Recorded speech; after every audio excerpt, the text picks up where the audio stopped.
Buat kalian yang mau mensupport channel ini dengan donasi, atau emang sekedar mau beli mimin kopi, kalian bisa pilih antara Super Thanks atau Saweria. Gue sih nggak masalah kalian pilih yang mana. Cuma kalau bisa, lewat Saweria aja. Soalnya kalau YouTube, potongannya gede, 30%. Kalau Saweria, cuma 5%. Untuk link Saweria, kalian bisa klik aja di atas kanan nih. Atau bisa cek di kolom deskripsi. Tapi kalau mau support, nggak harus donasi kok. Dengan kalian nonton sampai habis, dan memberikan like pada video ini, itu udah ngebantu banget buat support channel ini. Oh iya, kalian juga bisa join nih ke grup Telegram komunitas cerita manhwa yang baru.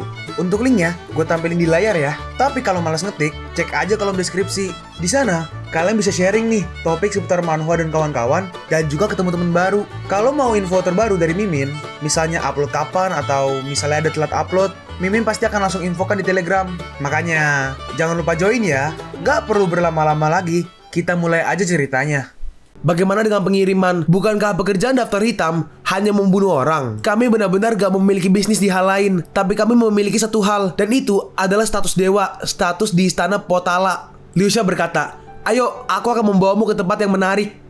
Kemana? Privilege Queen. Aku gak suka panggilan itu. Jangan panggil aku dengan nama itu. Panggil aku Big Milky, oke? Mereka pun turun ke sebuah ruangan. Dan di ruangan itu ada banyak sekali patung. Monam bertanya, dari mana semua patung ini? Liu Xia menjawab, pemimpin dapat menjangkau seluruh penjuru dunia. Dalam hati Monan, apa yang diinginkan pemimpin daftar hitam dari banyak patung ini? Apa pemimpin mereka hobi ngoleksi patung? Kalau begitu, apakah seorang pemimpin dari organisasi pembunuh yang ternodai oleh darah bisa menghilangkan dosanya dengan patung dewa? Seseorang berkata, "Su Liu Xia, apa kau lupa aturan? Kenapa kau membawa orang luar ke sini? Su Yingmei, jaga ucapanmu ketika di depanku. Beraninya kau bicara soal aturan ketika kamu sendiri berkeliaran dengan jalang baru." Wanitanya berkata, "Oh, bagaimana bisa dia mengatakan seperti itu tentangku? Su Liu Xia, sepertinya kau udah lupa tentang sakit yang kamu derita di hari itu. Percaya atau tidak, aku akan memberitahu ayah sekarang kalau kamu membawa orang luar ke gudang dan kau merusak patung berharganya." Liu Xia berkata, "Apa kau pikir ayah akan percaya?" Su Yingmei membalas, "Menurutmu dia lebih percaya anaknya sendiri atau kamu anak pungut? Kamu anjing sialan." Liu Xia langsung menendang, tapi Paman Tong menghalanginya. Paman Tong berkata, "Su Liu Xia, berhenti. Kalau kau bertarung di sini, siapa yang akan bertanggung jawab kalau patungnya rusak? Dan kamu juga. Apa kau lupa kalau ayahmu itu mengatakan untuk berhenti membuat masalah? Kalau kau membuat masalah lagi, pacar kecilmu ini akan diusir dari kapal ini." Dalam hati Monan, sepertinya Su Liu Xia diadopsi. Jadi aku pikir dia mencari pembunuh daftar hitam karena keluarganya. Yingmei berkata, "Paman Tong, aku datang ke sini untuk melihat-lihat patung." Paman Tong membalas, "Baiklah, pergi, lakukan urusanmu." Terakhir, kami menemukan patung yang gak ternilai. Aku gak pernah membayangkan akan ada patung Buddha yang sempurna dan masih lengkap. Pola ukirannya setidaknya ada di dinasti Qin. Seseorang menggunakan jas berkata, "Iya, ada banyak orang asing yang mencuri harta karun Cina dulu, tapi kali ini kami menemukannya." Yingmei berkata, "Kali ini ketika kita memberikan patung ini pada pemimpin, dia akan sangat puas, dan siapa tahu mungkin kita akan mendapat hadiah besar kali ini." Dalam hati Monan, emang ada sesuatu yang unik tentang patung ini. Yingmei berkata, "Oi sampah, apa yang kau lakukan melihat seperti itu? Apa kau bahkan tahu benda apa ini?" Pacarnya berkata, "Ada yang bilang, di mana ada ahli yang memuji seni, ada juga orang awam yang bergabung pada kerumunan untuk bersenang-senang." "Kakak Su, kamu gak perlu berinteraksi dengan orang yang gak berharga seperti itu." Yingmei berkata, "Kau sangat benar, Xiao Nuo Nuo. Hei bocah, menjauhlah dari patung itu. Kalau kamu gak punya pengetahuan tentang seberapa berharganya ini, kalau kamu menghancurkannya, kau gak akan bisa membayarnya. Bahkan kalau kau bekerja seumur hidup sebagai pembunuh." "Cukup, itu cukup. Beraninya kamu berbicara seperti itu pada dia." Monan berkata, "Oh, benarkah?" Dalam hati Monan, "Kau benar-benar menyukai patung ini, benarkah, Su Yingwei? Bagus, aku akan memberimu waktu yang baik." Hancur. Di panel sebelumnya kita melihat si Su Yingwei tangannya lagi ada di patungnya. Lalu patungnya mulai retak. Dan akhirnya patungnya pun hancur. Sialan. Dalam hati Su Yingwei, semua yang kulakukan hanya menyentuh. Kenapa tiba-tiba hancur? Dalam hati Liu Xia, apa yang kau lakukan Monan? Ini gak akan berakhir baik. Dalam hati Yingmei, harus mencari kambing hitam. Yingmei berkata, "Itu dia yang menghancurkan patung ini. Aku tidak melakukan apapun." Nuo Nuo berkata, "Itu benar, dia yang berteriak hancur. Dan tiba-tiba patungnya hancur. Apa yang kalian berdua katakan? Dia." Lalu tiba-tiba ada orang yang datang. Itu adalah seperti semacam pemimpin yang di meeting tadi. Su Liu Xia berkata, "Ayah, apa yang kau lakukan di sini?" Ternyata ayah angkatnya Su Liu Xia Itu Tuan Su. Tuan Su ada di sini. Siapa yang menghancurkan patung? Berapa kali aku bilang pada kalian untuk menggunakan mata kalian ketika sedang bertugas? Yingmei berkata, ayah, itu dia. Dia yang menghancurkan patungnya. Dia dibawa oleh Su Liusha. Aku udah katakan pada dia untuk tidak membawa orang luar ke sini berkali-kali, tapi dia nggak mendengarkanku. Lihat itu, kau menghancurkan salah satu dari patung di sini, dan juga itu adalah salah satu patung yang paling berharga. Liusha membantah. Kamulah yang menghancurkan patungnya. Beraninya kamu berbohong di depan ayah. Monan sama sekali gak menyentuh patung itu. Tapi kamu dan pacarmu yang menyentuh seluruh tempat ini. Kenapa kamu gak menyalahkan orang gendut di kapal ini? Sial, itu kamu. Kamu bahkan bisa menyalahkan pada ayah kalau seperti ini. Lalu Tuan Su pergi ke Su Yingmei. Ayah, tidak, ini, aku. Diam! Aku tanya sekali lagi, siapa yang melakukan ini? Kamu, katakan padaku, siapa yang melakukan ini? Dalam hati Paman Tong, apa yang harus aku lakukan? Kalau aku berlanjut berlayar dengan Su Yingwei, aku takut aku tidak bisa melindungi diriku sendiri. Paman Tong berkata, sebelumnya, Liusha dan Yingwei berdebat tentang patung. Tapi sebelum patungnya hancur, Monan mengatakan hancur dari jarak jauh. Tapi tangan Yingwei lah yang menyentuh patung Buddha. Paman Tong, bagaimana bisa kau membela orang lain? Aku hanya ingin menyentuhnya tadi, tapi aku tidak menghancurkannya. Aku bersumpah. Ayah, percaya padaku, aku benar-benar gak melakukannya. Kamu bajingan gak berotak, menghancurkan patung yang tak ternilai. Untuk ini, kamu dihukum 50 pecut dan 3 bulan penjara. Dan kamu membawa orang gak dikenal ke sini, kamu juga akan dihukum. Tuan Su, sebenarnya akulah yang menghancurkan patung itu. Nah, tuh, dengar itu. Dia mengakuinya. Aku tidak melakukannya. Apa? Monan berkata, kamu gak percaya? Lihat ini. Liusha berkata, Monan, apa kau gila? Tutup mulutmu. Lalu Monan melihat satu patung yang besar. Dan dengan mudah, dia menghancurkan patungnya. Melihat itu semuanya kaget. Lihat itu. Dialah yang menghancurkan patungnya. Ini bukan salahku. Lalu dengan cepat, Tuan Su langsung bersiap menyerang. Ternyata itu kamu. Maka bayar dengan hidupmu. Tidak begitu cepat. Aku menghancurkan patung itu untuk mencari harta karun asli yang tersembunyi di dalam patung. Tuan Su akan melukai seseorang yang membantu dia. Dengan cepat, serangannya langsung berhenti. Harta karun asli kau bilang. Ayah, sepertinya benar.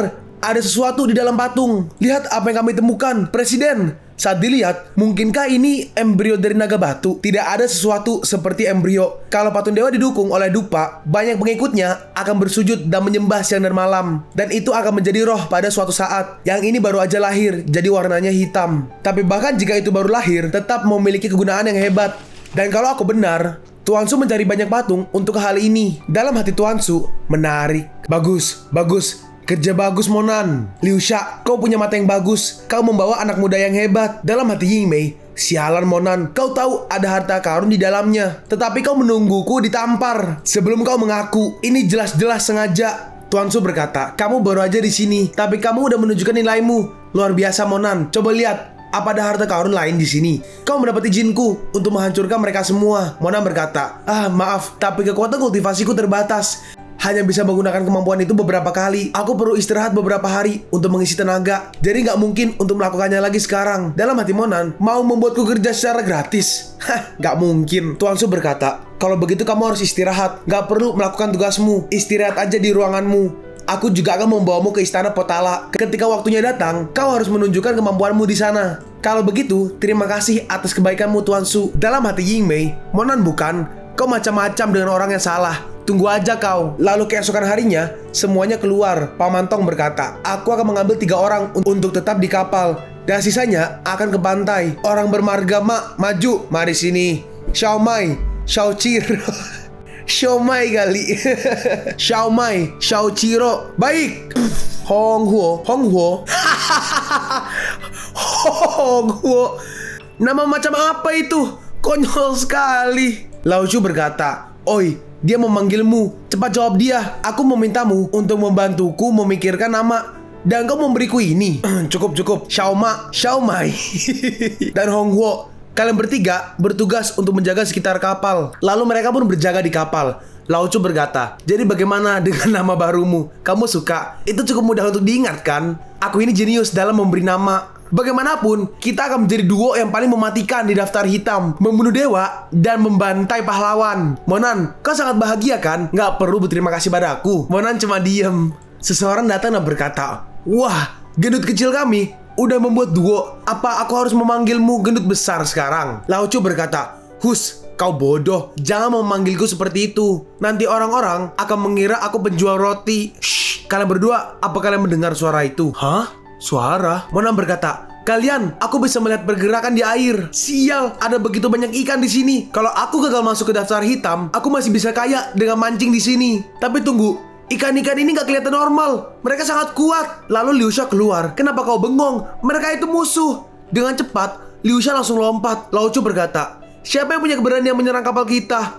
Aku bisa menjaga barang-barangmu yang sangat berharga ketika kamu turun. Lalu ada sesuatu yang sangat cepat menyerang ke arah Monan. Tapi Monan berhasil menangkapnya. Ternyata itu adalah sebuah ikan piranha. Piranha ini udah mati, tapi masih bisa melompat. Sial. Lalu Monan langsung menghancurkan ikan itu. Cepat, ayo turun. Monan pun langsung lompat ke air. Di dalam air ternyata ada banyak sekali ikan piranha. Dengan cepat, Monan memotong mereka semua. Lalu tiba-tiba ada yang menembak ke arah Monan. Cari mati. Lalu Monan dengan tinjunya langsung menahan peluru-peluru itu. Lalu ada yang lompat ke atas kapal. Wah, bagaimana bisa? Dan ternyata ada banyak orang. Aku pikir kita kedatangan tamu. Dan di bawah juga ada beberapa orang. Pistol dari seorang musuh, Monan langsung menghempaskannya. Lalu ada beberapa orang yang pergi ke arah kapal. Dalam hati Monan, oh tidak, aku nggak bisa membiarkan mereka menenggelamkan kapal. Ini adalah kapal daftar gelap. Dan dengan Su Cheng Yang, pemimpin kapal ini, siapa yang punya keberanian menyerang kapal ini? Aku pikir daftar gelap memiliki terlalu banyak musuh juga. Dan yang satu ini cukup berani. Lalu dengan mudah Monan menghajar para musuh itu. Lalu tiba-tiba ada hiu yang datang guys. Hiu macan. Ini muncul tiba-tiba. Sepertinya musuh memiliki cukup kemampuan. Mereka bahkan menggunakan hiu macan. Lalu dengan mudah Monan menghempaskan hiu itu. Sedangkan di kapal mereka berdua membantai para musuh itu.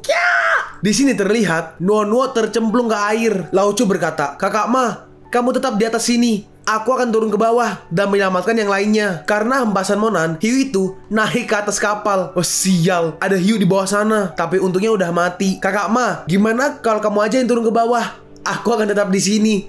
Tolong, Kakak Su, selamatkan aku. Nuo, kalian berdua cepat pergi, selamatkan dia. Tapi mereka berdua cuma diam. Dia perempuanmu. Kenapa kau menyuruh kami untuk menyelamatkan dia? Kalau kamu begitu peduli dengannya, selamatkan dia aja sendiri. Aku gak tertarik sedikit pun menjadi mangsa hiu-hiu itu. Hei, ini bukan permintaan, ini perintah. Aku memerintahkan kalian untuk turun dan menyelamatkan dia sekarang. Sekarang. Lalu Liu Sha melihat Nuo.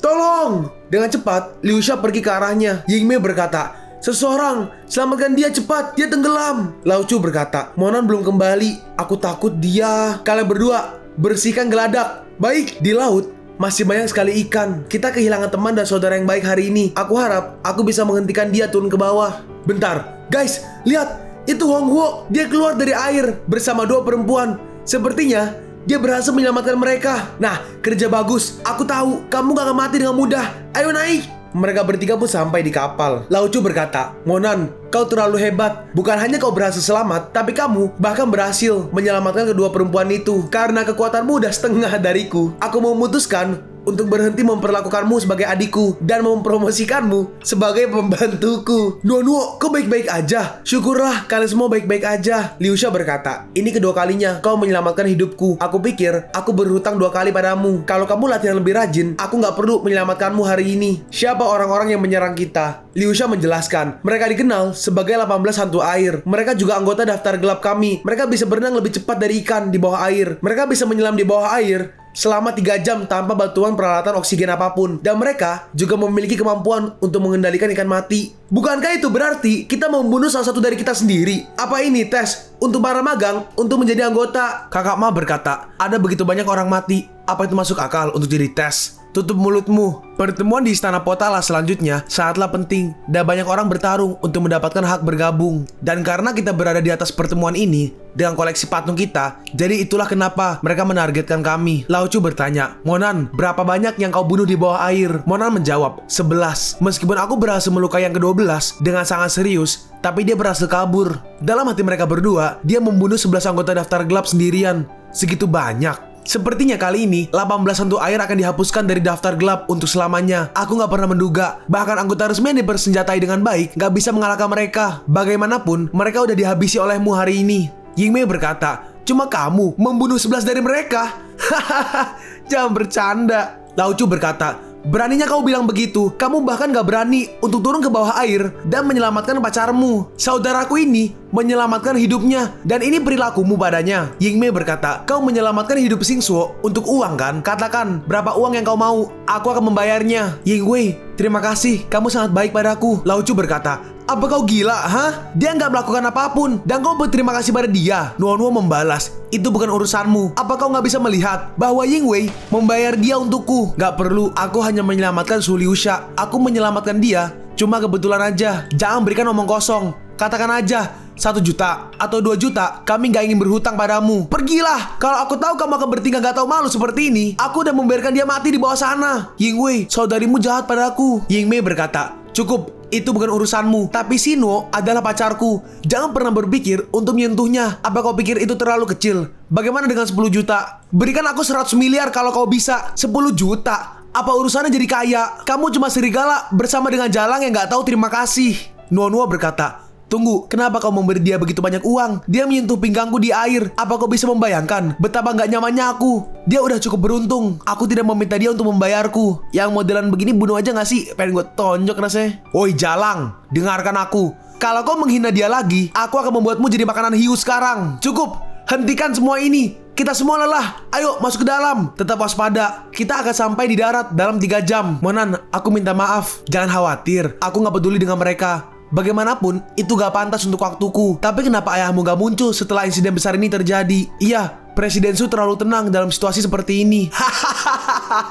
Presiden tahu akan ada serangan, jadi kami mengambil tindakan sebelumnya. Kemarin malam, dia mengambil rute lain dan pergi dengan patung utama ke istana Potala. Dia pasti udah sampai di sana sekarang. Dalam hati Monan, aku gak percaya. Rubah tua ini membiarkan kita jadi umpan dan kabur sendirian. Orang tua ini sangat gak adil untuk siapapun yang mengorbankan nyawanya hari ini. Pak Manto melanjutkan, Liuxia, kamu gak bisa menyalahkan ayahmu. Tempat dimana kamu berdiri sekarang itu untuk kebaikanmu sendiri. Jadi sesuatu harus tetap dirahasiakan darimu. Baiklah, bersiap untuk mendarat. Pemberhentian selanjutnya Istana Potala. Lalu mereka pun akhirnya sampai. Wah, sangat indah. Pak Mantong berkata, aku punya kabar baik untuk kalian semua. Berdasarkan aturan, kalian gak diizinkan untuk menghadiri pertemuan. Tapi kali ini, Presiden sangat menghargai kalian. Jadi Presiden memberikan kalian kesempatan. Dia berencana untuk menerima kalian semua yang ada di sini. Tapi sebelum waktunya datang, kalian semua harus mempersiapkan hadiah agar kami gak kehilangan status di sini. Baiklah, bubar. Kalian bisa pergi dan mencari hadiah kalian. Liuxia menggenggam tangan Monan dan berkata, itu akan sia-sia. Datang ke sini dan gak keluar untuk melihat pemandangan. Ayo pergi dan cari hadiah. Hei, tunggu, aku ikut. Liuxia berkata, ini adalah 2 jalan yang hanya diketahui oleh orang lokal dan gak ada pengunjung normal di sini. Terlebih lagi, barang-barang di sini lebih murah daripada di pasar. Sangat sederhana. Ini pasar yang besar. Lalu Monan melihat sebuah seperti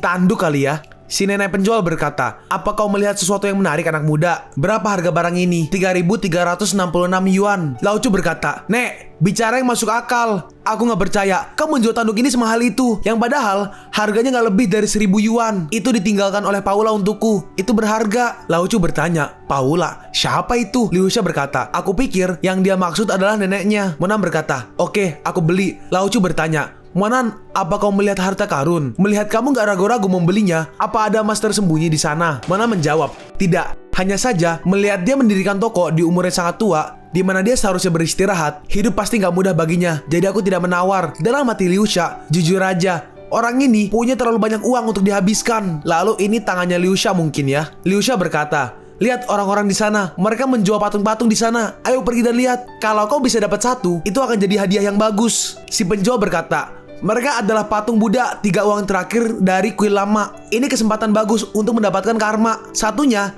hanya 99.000. Apa? 99.000? Itu terlalu mahal. Dalam hati Monan, patung-patung ini agak sedikit kasar, tapi ada energi ehereal di dalamnya. Si penjual berkata, apa ada orang kaya untuk membeli patung-patung ini untuk disembah di rumah? Monan berkata, aku beli 1. Hoho, Amitabha. Kamu adalah orang pertama yang membelinya. Kamu pasti orang yang ditakdirkan. Kalau begitu, patung pertama ini akan jadi milikmu. Tapi tiba-tiba, tunggu. Yingmei berkata, aku akan membeli ketiga patung itu. Liuxia berkata, kenapa kau di sini? Apa yang kau inginkan dari kami, ha? Laucu berkata, bajingan ini gak tahu malu. Kenapa? Apa kau pikir hanya kamu yang tahu tentang pasar ini? Si penjual berkata, aku minta maaf tuan muda, tapi hanya ada 2 tersisa. Yingmei berkata, aku akan membayar 2 kali lipat. Ini bukan tentang uang. Kalau ini bukan tentang uang, ini masalah tentang gak cukup uang kan? Aku akan memberimu 10 kali lipat. 3 juta untuk ketiga patung itu untukku. Apa?